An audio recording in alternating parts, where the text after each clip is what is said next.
My name is JB. I live in Green Bay, Wisconsin. Today I'm going to talk about when I lived in a shipping container in Alaska. So the first time I went to Alaska was 2007 and 2008. I worked at Icicle Seafoods. They also call it Seward Fisheries. It's in Seward, Alaska. And there, um, it's a seafood processing plant, and they have seasonal workers, people that come mostly in the summertime and late spring, and they stay till late fall. But they don't have very many options for housing.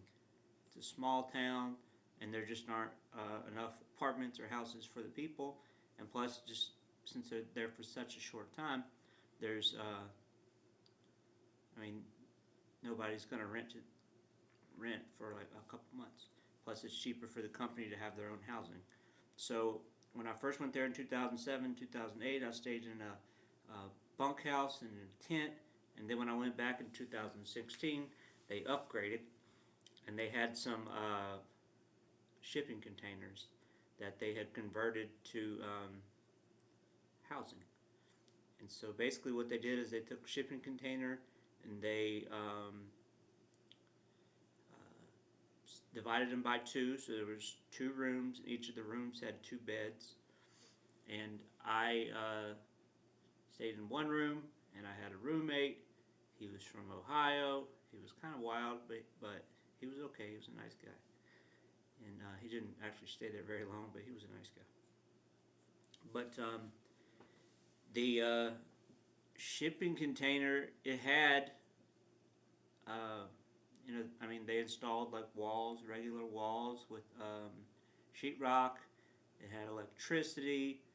Um, didn't have heat. Didn't have air conditioning. Um, but it had wood floors, and the beds they brought in there were fine. Wasn't a problem. There wasn't a lot of room to move around, so we had to store all our stuff like under the bed, and we didn't have much stuff because we were just there seasonally. But whatever we had to store it either under the bed or like on a little shelf above the bed. We were there in the summertime, and people think, when they think of Alaska, they think of the cold, but it wasn't really cold in the summertime. Wasn't hot either, but it wasn't really cold, and so that wasn't a problem. Um, the walls, but the divider between the two rooms wasn't very thick, and it didn't have insulation, so you could sometimes hear what other people were doing. And